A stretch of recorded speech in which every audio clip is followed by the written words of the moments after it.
这个我们就讲过，现在全世界最重要的主旋律就是中美对抗。中美对抗的时候，不是在军事上面，在经济上面更残忍。现在我要不要讲？我已经把你尖端科技给砍了，而且我已经让很多的外资、很多的外商、很多的产业链也慢慢的移出中国。当你这些外资、外商、产业链移在中国的时候，你就减少什么？减少中国的工作机会，减少中国的消费能力。就没想到现在它的消费能力、它的工作机会真的受到影响。包括我们看这是《天下》杂志特别做的，中国现在干嘛？已经日本化了。中国现在真的会走向失落的30年吗？而且他居然讲说，现在中国已经进入到一个叫做疤痕经济。没错，实际上目前为止来说啊，连《天下》杂志都说中国日本化走向失落的这个30年。实际上在早年的时候呢，于永定是一个中国非常有名的这个经济学家，他就说，如果从2015年开始算的话，延续7、8年左右的这个低速的成长，然后低速成长如果没办法应对的话，就可能会让中国日本化或是僵尸化。他几年前就提出这样，2015年7、8年刚好就是2022、23年左右，结果中国人还真的就出现一个不好的警讯。我觉得对中国警讯最糟糕的是什么？就是 CPI 跟 PPI， 就通膨数据。我们到目前为止，美国的通膨数据还在，如果你看这个美国的这个 CPI 还在4左右，中国居然还只有2点多，很低的数字。最惨的是中国的 PPI 什么？生产者物价指数是已经掉到0以下。这什么意思呢？表示说我生产者的物价是在萎缩，那表示我生产者非常没有订单，所以那个所有的这个员工生产者没订单，原物料价格都很低啊。可它不是世界工厂吗？没办法，这就是一个非常大的压力。这2个数字都往下走，甚至跌破0走，都告诉你了，当初的日本就是这个样子。所以你要讲的，中国作为世界工厂，所以因为中国的关系，原物料都是往上涨的，它的 PPI 一直都往上涨的。对，它现在 PPI 居然跌成这个样子。对，所以呢，这就是非常糟糕的警讯。CPI 停滞还有躺平，这个就是一个非常这个日本通缩，这就是日本通缩的样子。它现在已经进入了通缩，然后日本通缩伴随了什么现象？人口减少。中国也是这样啊，人口开始红利减少，所以我才说，它现在真的已经步入了日本的失落30年。另外一个。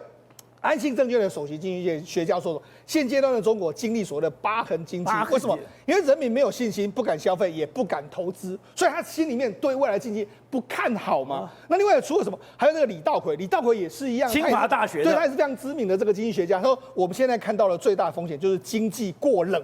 就是太冷了，没有大家都完全不消费。譬如说5一长假之前来说的话，今年的人均消费只有510块，那在2019年的时候有603块，所以等于是变成是2019年那时候还是有 COVID-19 对，所以你知道，事实上现在整个这个消费力量是相当少，甚至连什么，连民众啊，现在。中国不是一直不断的印钱吗？对，就印钱之后，你知道民众拿钱来做什么？他拿钱去把这个我的房贷还了，还债，甚至把很多钱存在我的银行里面，我不敢消费。所以现在变成是说，中国的因为什么？因为中国现在是变成2极化，青年人现在没有这个失业率很高，虽然他没有工作做，他有想要消费，但是没有钱。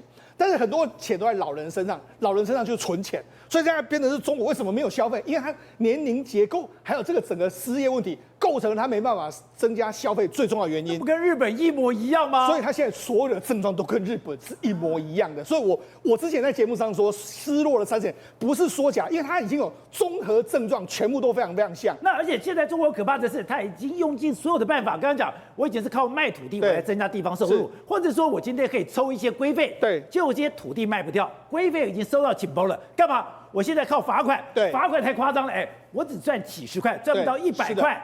可是我被罚了41万。对，为什么这样说？你看目前为止来说，中国就有非常多的这个城管出来就要开罚单。那有个卖瓜的大叔，他是这样，他就在那边大吼大叫。为什么？因为没想到你好像要来取缔我，我好不容易在这个地方，你不是要鼓吹所谓地摊经济吗？你看他是多生气，他就在那边一直翻，他实在太气了。我在做个生意，你都这样子来管我。另外一个，你看之前在四川也是这样。四川因为城管殴打小贩，就没想到居然有上千名员工啊，上千名的这个一般的民众把这个城管的这个车围住啊。为什么？因为你们实在太过分。为什么这么过分？你知道？就老百姓活不下去了。为什么？因为上个月底真的这个太夸张。河南有个菜贩，因为他的蔬菜被人家说，你农药残留超标，就罚他的这个款项是多少？11万人民币，折合新台币是47.3万。然后网络上大家哗然，为什么？因为他的这个征钱呢，他一天只能征21块，就没想到被罚11万，就没想到这个话题就为什么现在大家看到城管会生气啊？就是你们搞的啊！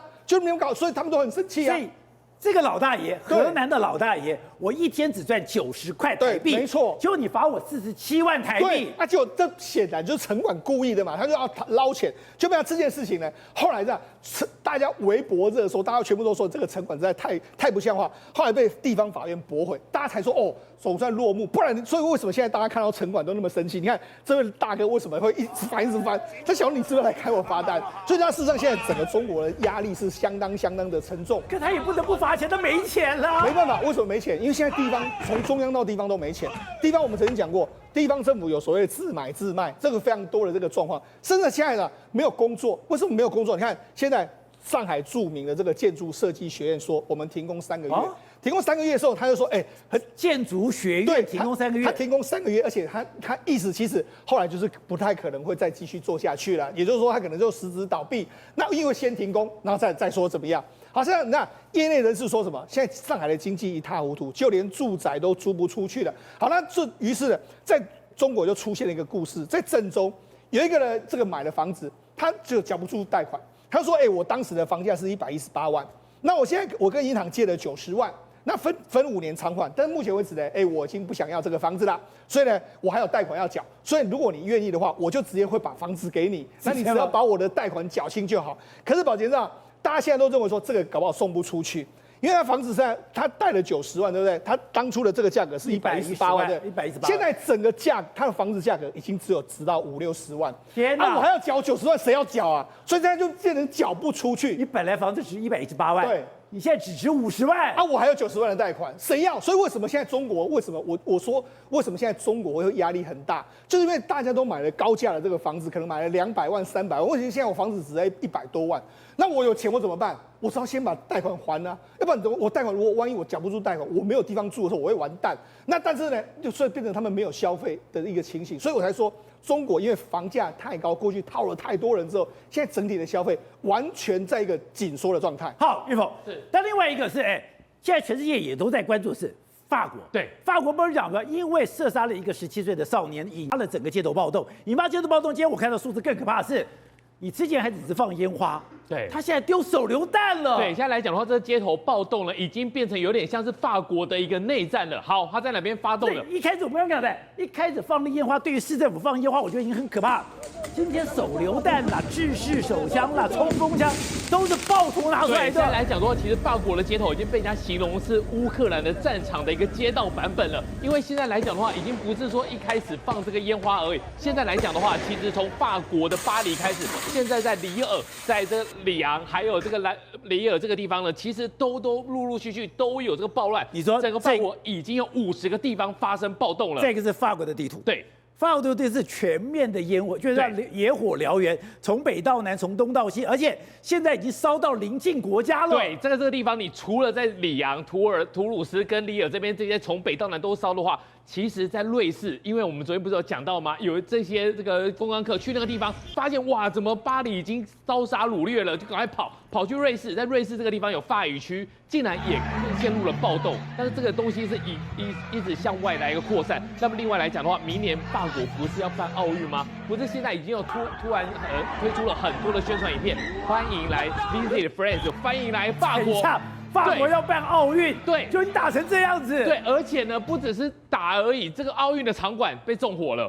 你明年要办奥运，你奥运的场馆然后被纵火，然后呢，你还这是奥运场馆，对，奥运的场馆，那明年怎么办？对，已经做了3-5年了，好，明年准备要验收要办奥运了，现在已经被打，这也太惨了吧，也被放火了。所以呢，现在来讲的话，整个法国就陷入一个很可怕的一个状况，甚至我们讲的说有这个法国巴黎市区南部郊区的一个市长。他家里被暴徒开车子冲进去，他的太太、他的小孩都受伤了。他就说，这个法国来讲，到底要怎么办？而且为什么会这么严重？过去来讲的话，其实很多人拿的这是什么酒瓶？对，酒瓶里面呢用一个布条，都用一个汽油弹丢一丢。对，这次呢，他们丢出来的时候呢，其实他们特种部队，法国特种部队已经上场了，就用这个盾牌把它挡掉。挡掉发现怎么人被炸伤了？说汽油弹怎么会那么可怕？打开一看，手榴弹都出来了。而且这手榴弹呢，是一次世界大战的时候，那个时候还是苏俄，还是苏联的时候，沙俄时期。这个是最古老的这个手榴弹，对，这个是当时一战时代的手榴弹，就像一战的手榴弹、二战的手榴弹都有了。对，这些东西包括我们讲的 F1跟我们这个 RGD5，这个东西都丢出来，而且不是一例而已。大家有时候到底是谁在提供这些东西？这些东西从一战、二战的东西都出来了，连战争武器都有对，了。更可怕的是说，为什么现在特种部队要上场？因为他们发现这些暴民拿的是 AIM 突击步枪，还有这 VZ558的突击步枪。你如果不知道这个是什么东西，大家想一想 AK47。这个就是 AK47的孪生版，而且呢，它就短轴版的，就是让你好携带。对然后呢，你在人群很多的时候，他不是会戴面罩吗？还要戴着风衣。其实如果你这样突然打开的话，你根本不知道里面一个短轴版的，你根本不知道里面是一个突击步枪啊。甚至最可怕的是，他们缴获到了一个 AX308，这什么东西？这个是一战，这个是二战，这个呢也是二战，这个是2010年。英国制的那个时候呢，推出的时候呢，是为了给美国特种部队，他们主要卖到美国特种部队，但没有想到现在报名也有这个狙击枪。这个狙击枪最厉害的一件事情就是它有搭配一个战术的灭音器，它在前面锁上灭音器之后呢，你根本不知道说。他们根本没办法知道说到底是哪个地方打来的，所以现在来说的话，已经有2个远警遭受到枪击，他们就怀疑说这后面是不是有一些特殊的组织，或是我们像讲的雇佣兵的组织一直提供，所以已经不是一般的老百姓了，对，已经有人趁火打劫了，已经有人想要一个反动势力一直输送这些武器进去，不然你说你家里有这个东西也很奇怪，然后这个东西更是奇怪，你怎么会把一战？谁会留一战的东西？对，而且呢，这些东西2010年才有了狙击枪，现在是美国特种部队在用的，所以呢，其实法国政府已经知道说不行了，已经不是一般的警察可以了，所以呢，把装甲车开到了马路上面。难怪现在法国人这么气马克龙，哎，这个发生天大地大的事情，你居然跟我去听演唱会，你发现不对的时候，北呼啊！对，他第一时间还去听演唱会，没有把他整个气势给压下来之后呢，现在变成动荡。那这个大动荡的话，这个东西武器一直推进来。不过呢，现在马克龙出绝招了，他把这个 GIGN， 什么是 GIGN？ 就是他们法国国家宪兵队的干预组。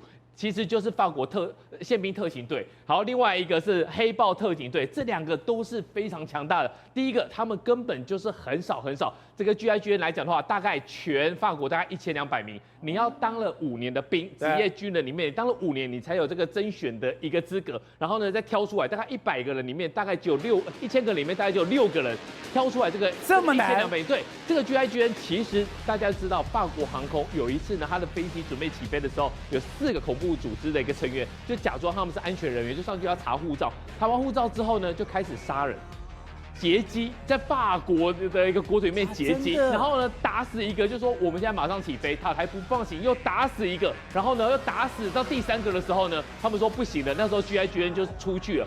第一个画面其实蛮惊悚的，那个时候因为门被他恐怖分子从里面给关住了，他直接飞身过去，就是这个画面，飞身把他的门给拉开，用身体的重量，然后拉开之后呢，这个人是吊在那里，这个就是GIGN第一次让国际知道说这个出任务，他用人的力量把它拉开之后就进去，对，你知道吗？他们非常的凶悍，好剽悍，很剽悍，在那个里面哦，其实就在机场里面有200多名的一个乘客跟机组人员，他们直接开枪，然后呢，刚刚掉下来的是另外一个那个副机长知道说有人来救他们之后，他从这个他的机场里面跳下来之后，他们就往前去冲，把他里面的劫机人里面杀了2个，然后再回头在机场里面哦，其实那个时候尖叫声四起，是满的200多人，他们搏火，你知道 GIGN 开枪没有在手软的，开了1000多枪。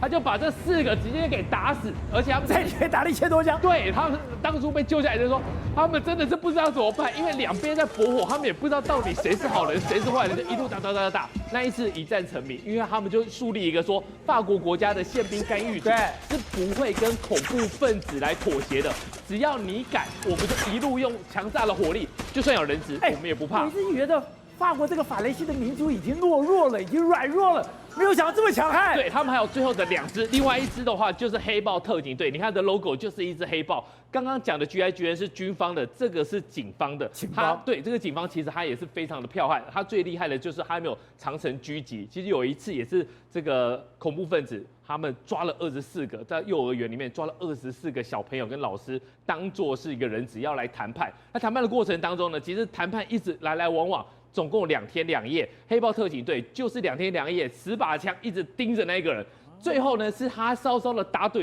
一枪把他爆头。所以呢，这2个人上战场，你说这个东西到底是抗议还是暴动？其实马克宏已经给大家一个方向了。我们现在就是把暴民当成恐怖分子，这2个上去之后呢，我相信才有机会把这个法国的暴动稍稍压制下来。不用，一开始法国产生暴动，我觉得那是法国的日常，我也觉得没什么了不起。前一阵不才打过，就这次闹得这么大。刚刚讲的1战的、2战的最新的武器。手榴弹、冲锋枪全部上阵了。不，现在这次的法国暴动的主要这个小孩被打死嘛？对啊，那个小孩打死，他的背景很重要，他出生在贫民窟，所以他是贫民窟里面的这个暴动，然后引起的有他这个所谓的经济的收入的落差问题，所以有阶级的因素在涵盖在这个里面，所以搞成暴动变得那么大。